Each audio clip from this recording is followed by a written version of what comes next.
사무엘서 8장 5절에서 20절 말씀입니다. 함께 읽습니다. 그에게 이르되 보소서 당신은 늙고 당신의 아들들은 당신의 행위를 따르지 아니하니 모든 나라와 같이 우리에게 왕을 세워 우리를 다스리게 하소서 한지라. 우리에게 왕을 주어 우리를 다스리게 하라 했을 때에 사무엘이 그것을 기뻐하지 아니하여 여호와께 기도하매 여호와께서 사무엘에게 이르시되 백성이 내게 한 말을 다 들으라. 이는 그들이 너를 버림이 아니요 나를 버려 자기들의 왕이 되지 못하게 함이니라. 내가 그들을 애굽에서 인도하여 낸 날부터 오늘까지 그들이 모든 행사로 나를 버리고 다른 신들을 섬김같이 내게도 그리하는도다. 그러므로 그들의 말을 듣되 너는 그들에게 엄히 경고하고 그들을 다스릴 왕의 제도를 가르치라. 사무엘이 왕을 요구하는 백성에게 여호와의 모든 말씀을 말하여 이르되 너희를 다스릴 왕의 제도는 이러하니라. 그가 너희 아들들을 데려다가 그의 병거와 말을 어거하게 하리니 그들이 그 병거 앞에서 달릴 것이며 그가 또 너희의 아들들을 천부장과 50부장을 삼을 것이며 자기 밭을 갈게 하고 자기 추수를 하게 할 것이며 자기 무기와 병거의 장비도 만들게 할 것이며 그가 또 너희의 딸들을 데려다가 향료 만드는 자와 요리하는 자와 떡 굽는 자로 삼을 것이며 그가 또 너희의 밭과 포도원과 감람원에서 제일 좋은 것을 가져다가 자기의 신하들에게 줄 것이며 그가 또 너희의 곡식과 포도원 소산의 11조를 거두어 자기의 관리와 신하에게 줄 것이며 그가 또 너희의 노비와 가장 아름다운 소년과 나귀들을 끌어다가 자기 일을 시킬 것이며 너희의 양떼의 10분의 1을 거두어 가리니 너희가 그의 종이 될 것이라. 그날에 너희는 너희가 택한 왕으로 말미암아 부르짖되 그날에 여호와께서 너희에게 응답하지 아니하시리라 하니 백성이 사무엘의 말 듣기를 거절하여 이르되 아니로소이다. 우리도 왕이 있어야 하리니 우리도 다른 나라들 같이 되어 우리의 왕이 우리를 다스리며 우리 앞에 나가서 우리의 싸움을 싸워야 할 것이니이다 하는지라.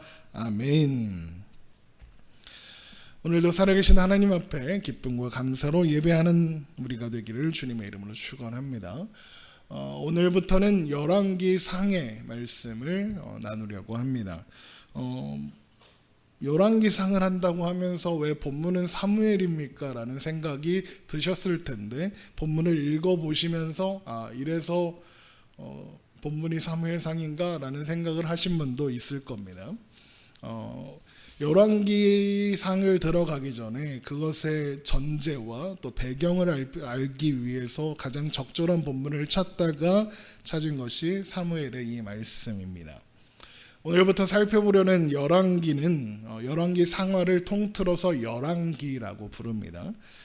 솔로몬이 다윗의 뒤를 이어서 왕이 된 기원전 971년부터 남유다가 바벨론에 멸망하는 기원전 586년까지 그리고 그 후에 남유다의 마지막 왕이었던 시드기야 바로 앞에 왕에 올랐으나 3달밖에 왕을 하지 못했던 여호야긴, 그래서 바벨론의 포로로 37년을 살아야 했던 그 여호야긴이 감옥에서 나와 바벨론 왕의 식탁에서 먹더라 하는 이야기로 맞춰지는, 그래서 약 400년까지의 기록을, 400년 동안의 기록을 담고 있는 책입니다. 이 기간 동안 남유다는 사울부터 하면 23명, 다윗부터 하면 22명, 그리고 북이스라엘은 19명의 왕이 있었는데 그 왕들의 출신 가문이 9개가 있었습니다. 그러니까 정변이 일어나서 왕의 가문이 계속 바뀌었던 거죠. 그리고 남유다는 300년 만에 바벨론에게 멸망했고 북이스라엘은 10년 전인 290년 만에 아수르에게 멸망을 하게 됩니다. 그리고 이 기간은 우리가 알고 있는 구약 성경에 있는 선지자들, 이 많은 선지자들이 활동했던 시기이기도 합니다. 예전에 살펴보았던 다니엘도 이 시기 안에 포함되는 사람입니다. 이 여호야긴과 함께 다니엘이 바벨론 포로로 잡혀가게 되거든요. 그래서 열왕기를 살펴보는 동안에 어떤 선지자들이 계속 등장할 겁니다. 그럴 때 그 선지자와 관련된 선지서들로 잠깐 가서 그것들로 또 내용도 살펴보고 하게 될 겁니다. 그런데 이사야, 예레미야, 에스겔, 다니엘은 한번 살펴봤으니까. 그런데 이 네 개의 선지서를 대선지서라고 하는데, 이 선지자들이 뭐 위대해서 대선지자가 아니라 성경의 분량이 많아서, 선지서의 분량이 많아서 대선지자라고 하거든요. 이것들은 따로 다루려면 따로 해야 하니까. 그래서 열왕기를 다뤄가는 가운데 이사야, 예레미야, 에스겔 이런 사람들의 이야기가 나오면 그거는 이제 간략하게 상황과 배경만 설명하고 넘어가고, 그 외에 소선지서에 등장하는 선지자들이 등장하면 같이 또 이렇게 같이 다루면서 이렇게 가도록 하겠습니다. 어쨌든 열왕기에는 이렇게 많은 이야기가 담겨 있고 연결되어 파생되는 이야기들도 너무 많습니다. 그래서 열왕기는 좀 복잡합니다. 그래서 열왕기를 옛날에 죽은 왕들, 옛날에 일어났던 역사, 지루한 역사 이야기라고 생각하는 사람들도 물론 있습니다. 복잡하고 설명할 게 많죠. 맞습니다. 하지만 열왕기가 담고 있는 수많은 이야기는 우리에게 여러 가지 또 중요한 것들을 알려주고 있습니다. 그러니까 다소 복잡한 부분들이 있더라도 집중해서 듣다 보면 우리의 신앙도 더욱 풍성해지는 그런 시간이 될 것이라 믿습니다. 사람들이 보통 좋아하는 이야기는 성공한 이야기죠. 보잘것없었는데 나중엔 유명해졌다더라. 가난했는데 나중에는 부자가 됐다더라. 많은 어려움을 겪었는데 그럼에도 불구하고 성공했다더라. 이런 이야기를 사람들은 좋아합니다. 그래서 시중에 팔리고 있는 베스트셀러라는 책들 중에 자기계발서라는 것에 속하는 책들은 대부분 다 그런 이야기를 하고 있습니다. 그리고 그런 책들이 잘 팔립니다. 베스트셀러 순위에 보면 항상 들어있죠. 제가 별로 좋아하는 분야의 책은 아닌데 왜 사람들은 그런 책을 좋아할까요? 왜 그런 책을 읽을까요? 왜 사람들은 다른 사람이 성공한 이야기를 듣고 싶고 관심을 두고 있는 걸까요?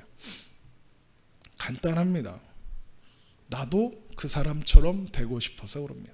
나도 성공하고 싶은 겁니다. 요즘 여전히 베스트셀러의 반련에 있는 부자 아빠 가난한 아빠라는 책이 있습니다. 그게 제가 중학교 시절에도 이미 베스트셀러였던 책인데 여전히 베스트셀러입니다. 그 내용이 뭐냐? 부자 아빠가 되라는 겁니다. 당신도 부자 아빠가 될 수 있다. 어떻게 하냐? 주식을 해라. 뭐 이런 내용입니다. 그래서 그런 것들을 투자와 재테크에 대해서 알려주는 책입니다. 사람들이 그 책을 읽는 이유는 부자 아빠, 부자 엄마가 되고 싶어서 그러는 거겠죠. 사람들은 비참했는데 더 비참해졌더라. 망했는데 더 망해서 끝났더라. 그런 이야기는 별로 관심이 없습니다. 듣고 싶어 하지 않죠. 그래서 교회들도 그런 이야기를 잘 하지 않습니다. 사람들이 듣고 싶어 하는 이야기를 하죠. 예를 들면 이런 게 있습니다. 어디 갔냐? 여기 있네요. 이걸 보여드렸어야 되네요. 이게 열왕기의 역사입니다. 이렇게 정신이 없습니다, 제가. 이렇습니다. 네, 이건 차차 계속 보여드릴 거고요. 이런 말씀이 있죠. 욥기 8장 7절 말씀입니다. 내 시작은 미약하였으나 내 나중은 심히 창대하리라. 이 말씀 많이 들어보셨을 거예요. 많은 신자들이 좋아하고 뭐 개업하거나 이럴 때 많이 달아주는 그런 말씀 중에 하나입니다. 이 말씀을 어떻게 해석을 하냐? 지금은 보잘것없고 미약할 수 있지만 하나님께 잘하면 나중에는 심히 창대해질 거다. 하나님께 이뻐 보여라. 예배 빠지지 말고 11조 잘하고 헌금도 잘하고 목사님 말도 잘 듣고 그러면 100배, 60배, 30배의 결실이 있을 거다. 창대해질 거다. 하나님께 잘해야 복을 받는다. 세상에서 성공하게 해주신다. 그런 거죠. 성경을 그런 눈으로 보면 이런 말씀들이 다 그렇게 보이고 그렇게 해석이 됩니다. 그리고 그런 이야기를 계속 듣다 보면 그럴듯해 보이죠. 내 시작은 미약하였으나 내 나중은 심히 창대하리라 하지 않았냐 이겁니다. 그런데 이 말씀을 읽어보면 그런 말이 전혀 아닙니다. 이 말은 욥을 옆에서 갈구고 있는 친구들 중에 한 사람이 욥을 설득하려고 하는 말 중에 하나입니다. 하나님이 하시는 말씀도 아니고 욥이 하는 말씀도 아니고 하나님께서 틀렸다고 지적하신 욥의 친구들이 하는 말입니다. 욥을 괴롭히는 거죠. 그러니까 빨리 회개해라. 네가 뭔가 잘못했을 거다 라고 설득하는 과정에서 나오는 이야기입니다. 그러니까 우리가 사용하는 식으로 사용하면 안 되는 말씀이죠. 늘 말씀드리지만 성경은 그런 이야기를 하지 않습니다. 성경은 하나님을 이용해서 성공하라고 이야기하지 않습니다. 하나님을 이용해서 세상의 방식으로 성공하라. 세상의 성공이 하나님이 주시는 복이다라고 성경은 이야기하지 않습니다. 성경이 일맥상통하게 우리에게 하는 이야기는 우리는 답이 없다. 하나님께만 답이 있다. 하나님은 항상 옳으시다. 나는 항상 틀렸다. 그게 성경이 하는 이야기입니다. 그리고 그 이야기가, 그 메시지가 가장 명확하게 드러나는 말씀을 꼽으라면 열왕기입니다. 물론 그런 이야기는, 그런 설교는 사람들이 별로 안 좋아합니다. 그래도 제 맘이니까요. 사람에게 좋게 하랴, 하나님께 좋게 하랴. 하나님께서 성경을 통해 말씀하시는 것을 잘 전달할 책임이 있는 사람으로서 듣기 좋은 소리를 할 수 없는 차라리 저도 그랬으면 좋겠어요. 하나님 잘 믿으면 예배 잘 드리고 11조 잘하고 그러면 복 주셔서 성공만 한다더라. 그럼 얼마나 좋아요. 근데 하나님께서 우리에게 뜻하신 바 계획과 목적은 그게 아닌 걸 어떻게 해요? 어쨌든 사람들이 듣고 싶어하는 이야기가 다르게 열왕기는 실패의 역사입니다. 그래서 오늘 제목이 실패의 역사 열왕기입니다. 열왕기를 요약하면 이렇게 됩니다. 이놈 저놈 너나 나나 다 바보 멍청이다. 잘난 놈이 하나도 없다. 원래 사람이 그렇다. 답이 없다. 그런 바보 멍청이들이 잘났다고 까불다가 망했다. 그게 열왕기입니다. 끝났네. 열왕기. 그런 이야기들의 결론은 그래서 하나님이 필요하다. 은혜가 필요하다. 하나님의 은혜가 없으면 우리는 아무것도 아니다로 갑니다. 그게 열왕기의 핵심이고 구약 전체, 나아가서 성경 전체의 내용이에요. 아담과 하와의 이야기를 생각해 보세요. 실패의 이야기 아닙니까? 가인은 어떻습니까? 실패입니다. 놀랍게도 아담과 하와는 가인이 자신들을 에덴으로 돌려보낼 줄 알았습니다. 그래서 이름을 가인이라고 지은 거예요. 창세기 4장 1절 아담이 그의 아내 하와와 동침하매 하와가 임신하여 가인을 낳고 이르되 내가 여호와로 말미암아 등남하였다 하니라.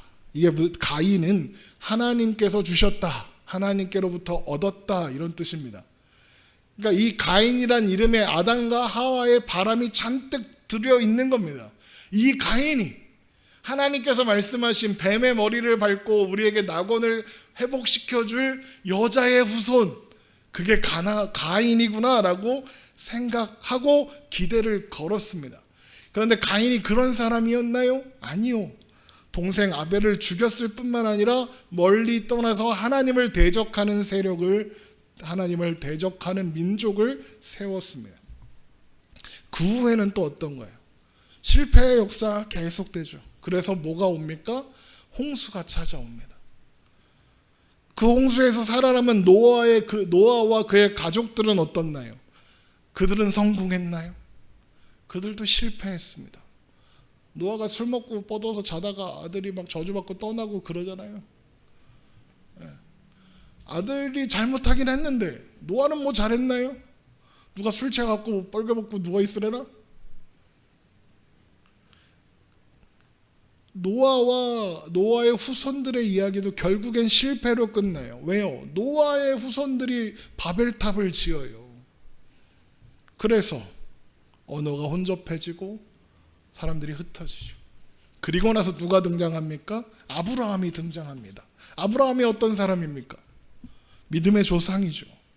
그런데 아브라함이 믿음의 조상다움냐? 아닙니다. 그 인생을 쭉 살펴보면 답이 없습니다. 실패의 역사입니다. 그의 아들 이삭은 어떻습니까? 마찬가지죠. 야곱은요. 이름부터 야곱이잖아요. 사기꾼.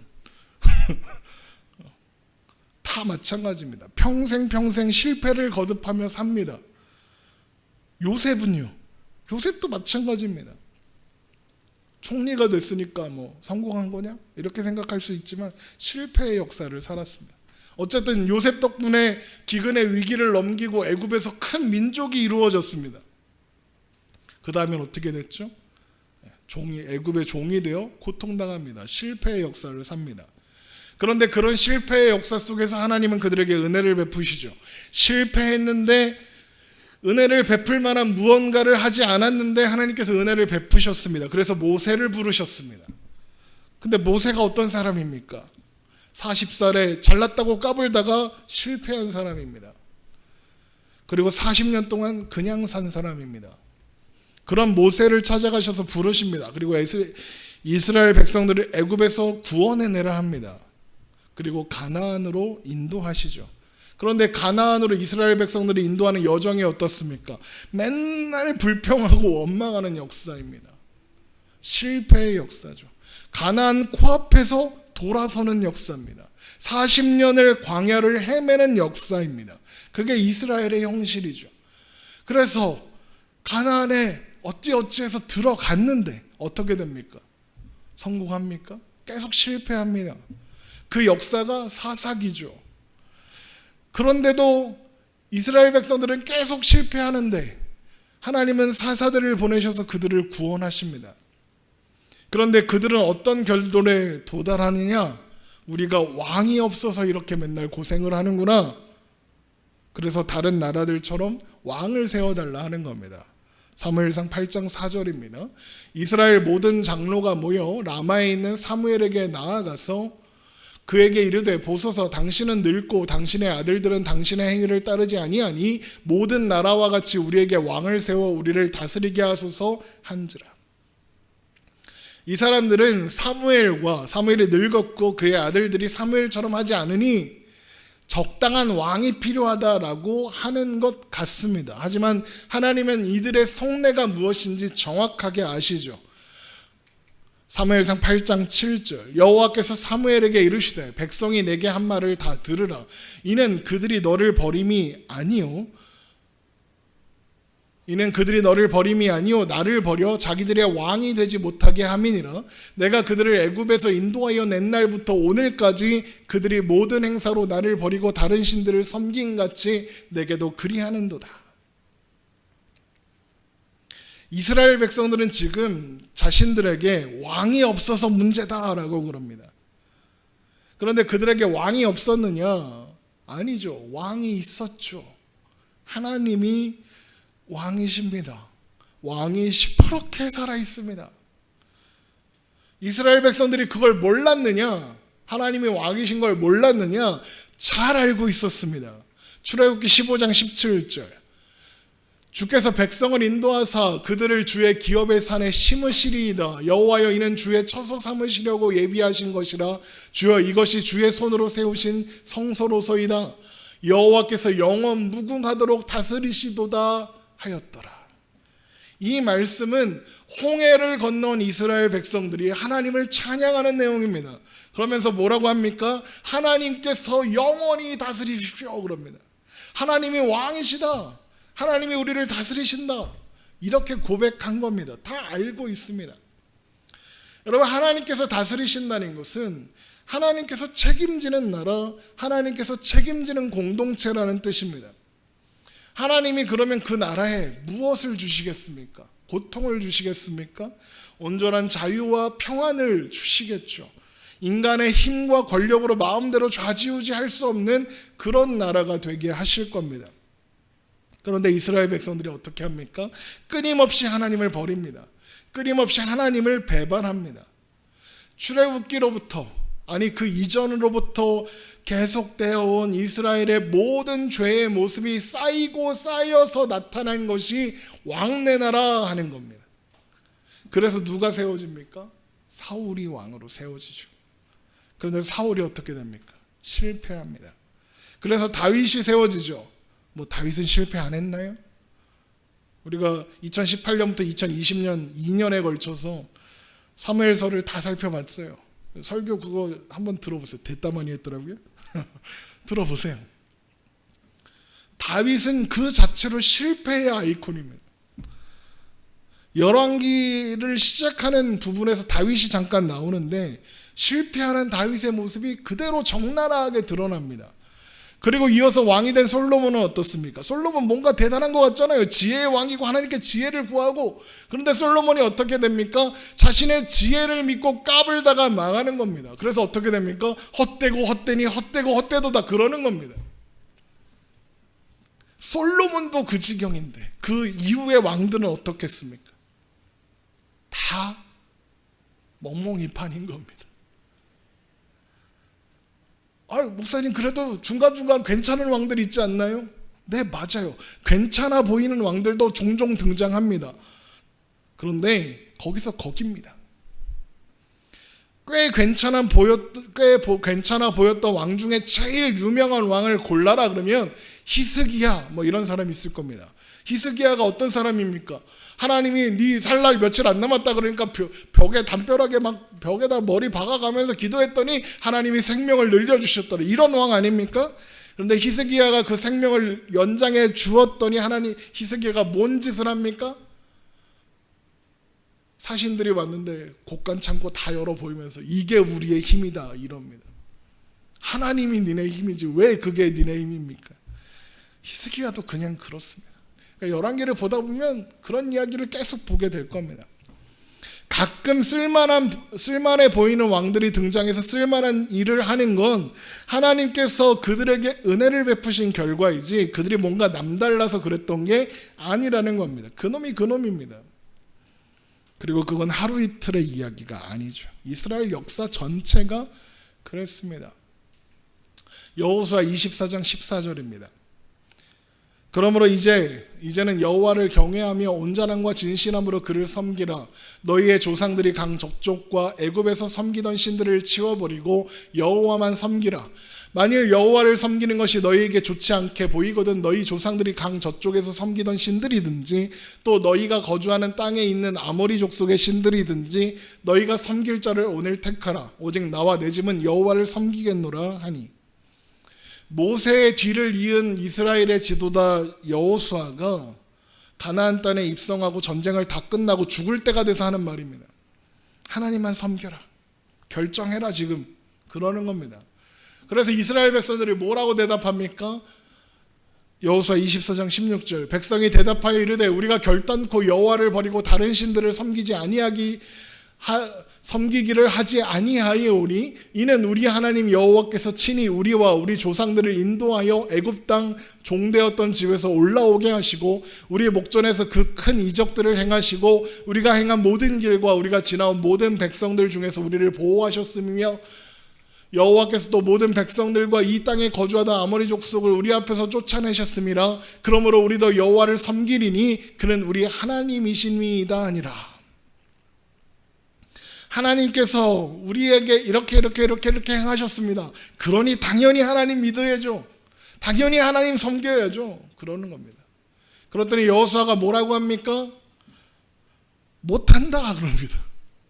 여호수아 24장 19절 여호수아가 백성에게 이르되 너희가 여호와를 능히 섬기지 못할 것은 그는 거룩하신 하나님이시요 질투하시는 하나님이시니 너희의 잘못과 죄들을 사하지 아니하실 것임이라. 만일 너희가 여호와를 버리고 이방신들을 섬기면 너희에게 복을 내리신 후에라도 돌이켜 너희에게 재앙을 내리시고 너희를 멸하시리라 하니.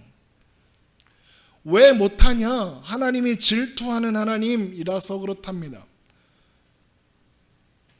여호수아가 지금 무슨 말을 하고 있는 거냐? 니들은 못한다 이겁니다. 왜? 그들 마음의 상태가 잘못되어 있기 때문에 그렇습니다.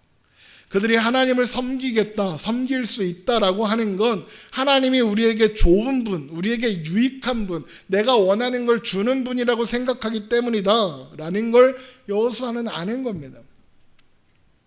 하나님이 힘센 거 내가 봤습니다. 그러니까 당연히 하나님 섬겨야죠. 그러는 겁니다. 그래서 여호수아가 너희는 못한다 그러는 겁니다. 왜 그렇습니까? 하나님은 질투하는 하나님이라. 질투하시는 하나님, 하나님 질투한다, 하나님이 쪼잔하고 막 그런 분이 아니다, 속 좁은 분이다 그런 뜻이 아니라 질투하기까지 사랑하신다 이런 뜻입니다. 전심전력으로 모든 것을 다 바쳐 질투할 만큼 너희를 사랑하신다 이런 뜻이죠. 여호수아는 그 이야기를 하는 거예요. 너희는 능히 여호와를 섬기지 못한다.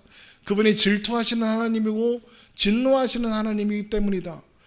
하나님은 너희를 그렇게 전심전력을 다해 모든 것을 쏟아 사랑하셨다. 그러면 너희도 그렇게 해야 된다. 하나님이 우리에게 도움이 되니까 그러니까 하나님 섬길게요 하면 안 된다. 그러면 너희는 분명히 저 신이 복준대 그럼 거기 갈 거고 저 신이 복준대 그러면 거기 갈 거다. 너희는 무슨 신이든 상관없는 거다. 그러면 안 된다. 여호수아가 그렇게 이야기하는 거예요. 그래서 백성들이 다시 한번 다짐해요. 아닙니다. 우리는 할 수 있습니다. 근데 어떻게 됩니까? 사사기 2장 8절. 여호와의 종 눈의 아들 여호수아가 110세의 죽음에 무리가 그의 기업의 경내 에브라임 산지 가하스 산 북쪽 딥낫 헤네스에 장사하였고 여호수아가 죽어서 장사되었습니다. 그 세대의 사람도 다 그 조상들에게 돌아갔고 그 후에 일어난 다른 세대는 여호와를 알지 못하며 여호와께서 이스라엘을 위하여 행하신 일도 알지 못하였더라.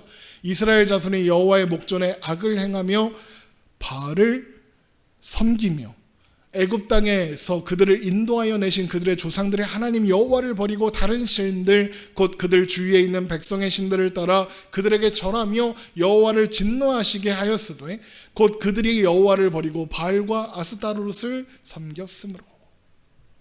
여호수아가 죽자마자 다 잃어버렸습니다. 사실 바알과 아스타롯 이런 이방신들 섬기는 건 여호수아가 살아있을 때도 그랬습니다. 몰래 했을 뿐이죠. 여호수아가 죽자마자 다 잃어버리고 다른 신을 대놓고 섬기기 시작했습니다. 그래서 하나님은 이스라엘 백성들에게 하나님께서 왕이신 것과 이스라엘 백성들이 하나님의 백성이라는 것을 확인시켜 주기 위해서 이방 민족의 압제와 폭력이 그들을 괴롭히는 것을 허락하셨습니다. 그랬더니 그제서야 이스라엘 백성들이 하나님을 찾죠. 하나님 도와주세요. 그러면 하나님은 그 부르짖음에 응답하사 사사를 보내시고 구원하십니다. 그리고 사사가 사는 동안은 평안하게 하십니다. 그런데 사사가 사는 동안 이스라엘 백성들이 하나님만 잘 섬겼느냐? 그렇지도 않았습니다. 사사가 눈뜨고 버젓이 살아있는데 이방신들 섬겼습니다. 그러나 안전했습니다. 다른 것은 사사가 있고 평안했다 그겁니다. 하나님이 왜 똑같이 사는 이스라엘 백성들을 그냥 내버려 두셨느냐? 하나님의 임재와 하나님이 함께 하신다는 것을 상징하는 사사가 있음으로 인해서 그들이 어떤 짓을 해도 그들이 살 수 있는 희망, 그들이 가질 수 있는 평안과 평화를 줄 수 있는 것은 하나님밖에 없다는 것을 보여주시기 위해서, 그들에게는 은혜가 필요한 존재라는 것을 보여주시려고 계속 그렇게 허락하시는 겁니다. 그런데 이스라엘 백성들은 하나님이 주시는 평화를 믿지 못하고 하나님을 믿지 못하고 또 우상을 섬깁니다. 그러면 또 어려움에 빠지고, 그러면 또 이방들이 쳐들어오고, 그러면 또 사사를 보내시고, 그게 사사기입니다. 열왕기 끝나면 사사기를 해야겠다. 진정한 그리고 가장 좋은 왕이신 하나님이 그들에게 있고 그들과 함께 하셨지만 그들은 그런 하나님을 믿을 수 없었습니다. 그들이 원하는 신은 내가 원하는 대로 이루어지는 신이지 의의 길, 옳은 길, 그것으로 인도해 줄 신이 아니었기 때문에 그렇습니다. 그래서 그들은 왕을 구하는 겁니다. 우리를 위해 싸울 왕이 필요하다 그러는 겁니다. 그래서 하나님이 어떻게 하시냐? 미리 경고하십니다. 왕을 구하는 이스라엘 백성들에게 왕이 세워지면 어떤 일이 일어날지 미리 알려주시는 겁니다. 사무엘상 8장 9절입니다. 그러므로 그들의 말을 듣되 너는 그들에게 엄히 경고하고 그들을 다스릴 왕의 제도를 가르치라. 사무엘이 왕을 요구하는 백성에게 여호와의 모든 말씀을 말하여 이르되 너희를 다스릴 왕의 제도는 이러하니라. 그가 너희 아들들을 데려다가 그의 병거와 말을 어거하게 하리니 그들이 그 병거 앞에서 달릴 것이며 그가 또 너희의 아들들을 천부장과 50부장을 삼을 것이며 그가 자기 밭을 갈게 하고 자기 추수를 하게 할 것이며 자기 무기와 번거에 장비도 만들게 할 것이며 그가 또 너희의 딸들을 데려다가 향료 만드는 자와 요리하는 자와 떡 굽는 자로 삼을 것이며 그가 또 너희의 밭과 포도원과 감람원에서 제일 좋은 것을 가져다가 자기의 신하들에게 줄 것이며 그가 또 너희의 곡식과 포도원의 소산의 11조를 거두어 자기의 관리와 신하들에게 줄 것이며 똑같은 말이 아니구나. 사무엘상 8장 16절 그가 또 너희의 노비와 가장 아름다운 소년과 나귀들을 끌어다가 자기 일을 시킬 것이며 너희의 양떼 10분의 1을 거두어 가리니 너희가 그의 종이 될 것이라. 그날에는 너희가 택한 왕으로 말미암아 부르짖되 그날에 여호와께서 너희에게 응답하지 아니하시리라 하니. 왕이 세워지면 너희의 자손들을 너희의 자녀들을 군사로 데려가고 지배하고 명령하고 착취할 거다. 너희들의 재산을 세금이라는 이름으로 가져갈 거다. 지배계급이 생겨서 너희는 종처럼 되고 너희는 왕 때문에 고난을 겪게 될 거다.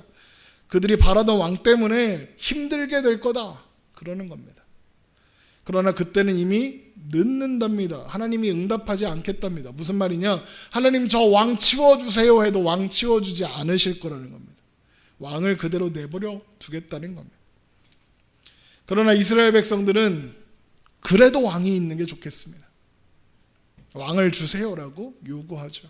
사무엘상 8장 19절 백성이 사무엘의 말 듣기를 거절하여 이르되 아니로소이다. 우리도 우리 왕이 있어야 하리니 우리도 다른 나라들 같이 되어 우리의 왕이 우리를 다스리며 우리 앞에 나아가서 우리의 싸움을 싸워야 할 것이니이다 하는지라. 굳이 실패의 길을 가겠다고 그러는 거죠. 왜요? 하나님보다 자신들이 더 지혜롭다고 생각하는 겁니다. 내게 필요한 게 뭐고 나에게 유익한 게 뭐고 하나님이 주는 것보다 내가 원하는 것이 더 좋은 거야 라고 생각하기 때문에 그렇습니다. 지금 이 말씀을 통해서 우리가 확인하는 것처럼 하나님은 그들에게 왕을 주시면 그들에게 어떤 일이 일어나게 될지 하나님은 정확하게 알고 계셨습니다. 그런데 그들의 말대로 해주시면 실패의 역사로 끝날 겁니다. 그런데 하나님이 그래서 경고도 하셨죠. 그런데 끝까지 물러서지 않고 있는 그들에게 하나님이 그들의 요구를 들어주십니다. 하나님은 왜 그들의 요구를 들어주실까요? 실패로 끝날 걸 아는데, 망할 걸 아는데. 저 같으면 안 된다 이놈들아. 너희를 위해서는 그러면 안 된다. 너희 다 맞을래? 너 계속 그러면 뚜까 맞는다. 막 이럴 것 같은데 그러지 않으시고 그래 왕 줄게. 그리고 왕을 세워주시는 겁니다. 왜 그러시는 걸까요? 왜 실패를 막아주지 않으실까요? 그 실패가 그래서 찾아오게 되는 절망과 좌절이 결국에는 하나님의 백성들에게 유익이 될 것을 아시기 때문에 그렇습니다. 집 나가 봐야 집이 소중한 줄 압니다. 하나님은 그 시간들을 통해 그 모든 과정들을 통해 하나님의 지혜와 능력과 신실하심과 영원하심과 진실하심을 하나님의 백성들로 하여금 확인하게 하실 겁니다. 또한 인간, 우리의 정체, 위치, 신분, 주제, 실력을 확인하게 하시는 겁니다. 이게 결론입니다. 호세아 13장 9절 이스라엘아 내가 패망하였나니 이는 너를 도와주는 나를 대적함이니라. 전에 내가 이르기를 내게 왕과 지도자를 주소서 하였느니라. 내가 내 모든 성읍에서 너를 구원할 자 곧 내 왕이 이제 어디 있으며 내 재판장들이 어디 있느냐. 내가 분노함으로 내게 왕을 주고 진노함으로 패하였느니라. 이게 이스라엘 백성들의 하나님 왕이신 하나님을 버린 이스라엘 백성들의 결론입니다. 참혹한 실패였죠.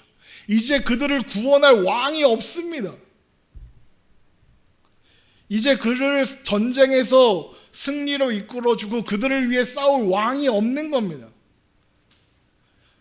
결국 이스라엘을 구한 왕이 이스라엘이 원한 그 왕이 진짜 왕일 수 없으며 그 왕들과 함께 이스라엘은 처절한 실패와 좌절과 멸망으로 떨어지게 되는 겁니다.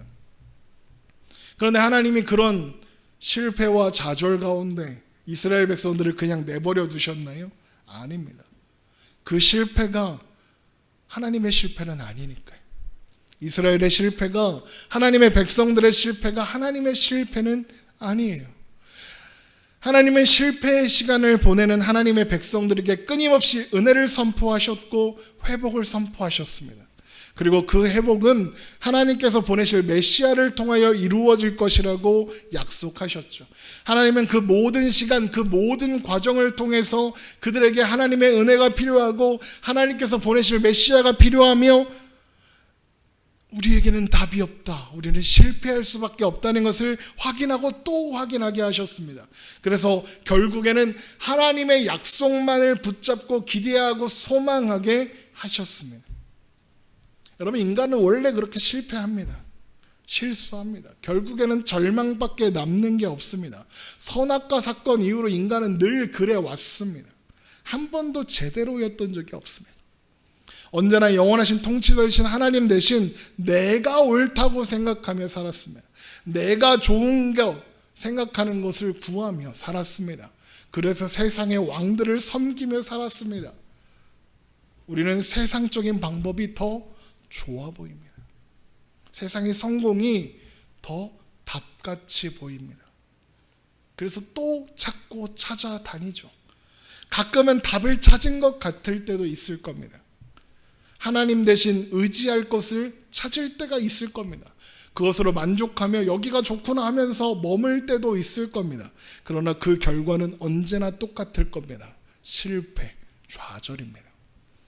여러분, 우리가 하나님 대신 왕으로 섬기는 것 중 단 하나도 우리에게 진정한 만족을 주지 못합니다.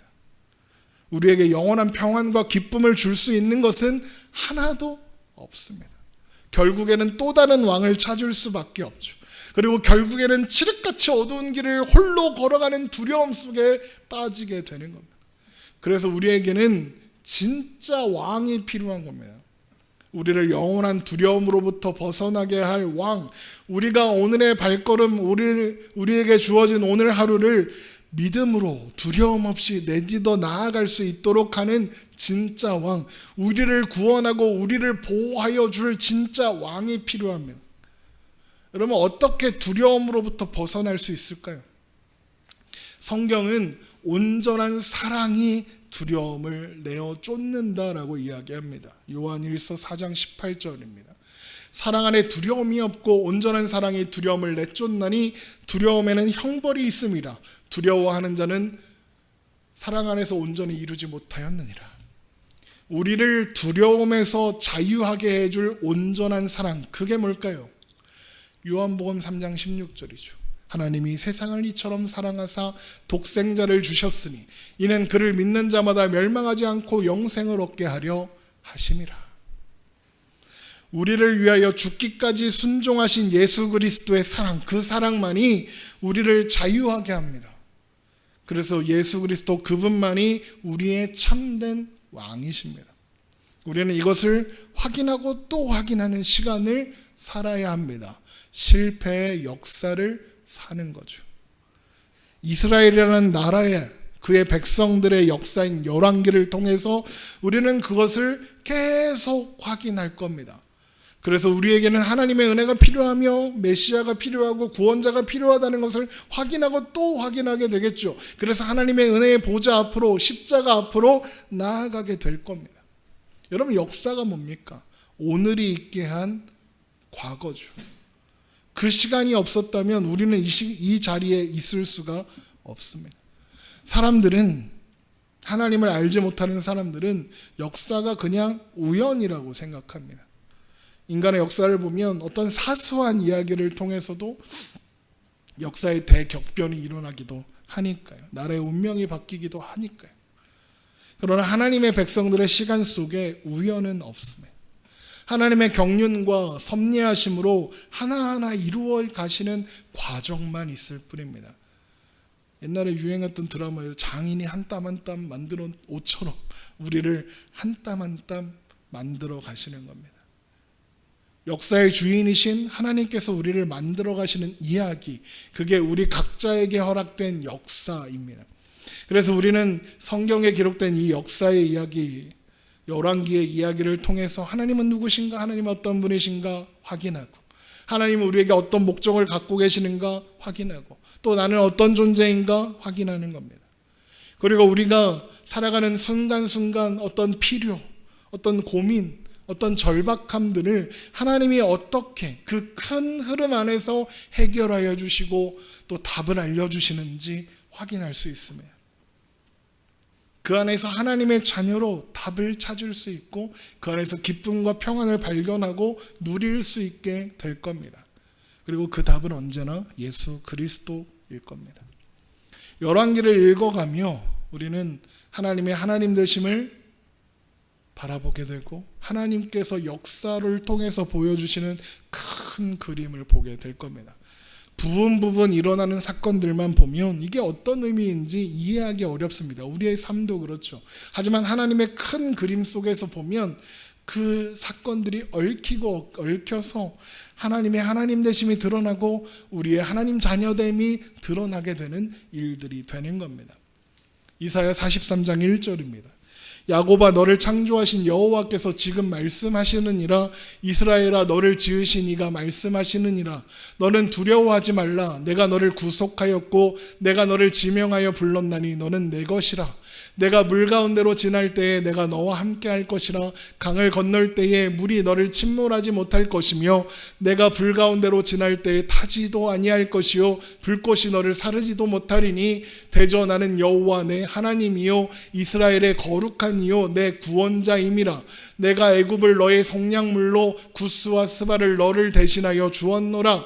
내가 내 눈에 보배롭고 존귀하며 내가 너를 사랑하였은즉 내가 내 대신 사람들을 내어주며 백성들이 내 생명을 대신하리니 두려워하지 말라. 내가 너와 함께하여 내 자손을 동쪽에서부터 오게 하며 서쪽에서부터 너를 모을 것이며 내가 북쪽에게 이르기를 내놓으라. 남쪽에게 이르기를 가두어 두지 말라. 내 아들들을 먼 곳에서 이끌며 내 딸들을 땅끝에서 오게 하며 내 이름으로 불려지는 모든 자 곧 내가 내 영광을 위하여 창조한 자를 오게 하라. 그를 내가 지었고 그를 내가 만들었느니라. 이 말씀은 하나님께서 그 모든 역사를 통해서 내 백성을 불러내겠다, 내 백성을 만들어내고야 말겠다라고 선포하시는 내용입니다. 우리는 그 과정을 살아가면서 그 시간들이 실패의 순간처럼, 실패의 역사처럼 보일 때가 많이 있습니다. 그 순간을 살아야 하는 우리는 그렇습니다. 우리가 볼 수 있는 건 이 순간밖에 없어서 실패고 좌절이고 절망일 것 같습니다. 그러나 그 시간조차, 우리가 무기력하게 느껴지고 있는 그 시간조차 하나님께서 하나님의 뜻을 이루시기 위한 하나님의 간섭이고 하나님의 인도하심입니다. 여러분 이것을 잊지 마시기 바랍니다. 우리는 하나님의 역사 안에 있는 존재들입니다. 우리의 오늘들 속에서 하나님은 하나님의 큰 그림을 만들어가고 계시고 수없이 많은 순간들 속에서 하나님의 하나님 되심을 드러내실 겁니다. 그리고 우리가 바로 하나님께서 그리시는 그 큰 그림, 하나님의 역사의 주인공들입니다. 그래서 우리의 오늘은 실패여도 괜찮습니다. 우리가 살아가는 순간순간이 실패의 역사를 쓰고 있어도 괜찮습니다. 원래 재미있는 드라마는 반전이 있을 때입니다. 그 모든 실패와 그런 실패의 모든 역사는 결국에는 합력하여 선을 이루게 하시는 하나님의 인도하심과 간섭하심의 결과입니다. 여러분 이것을 꼭 기억하시기 바랍니다. 기도하겠습니다.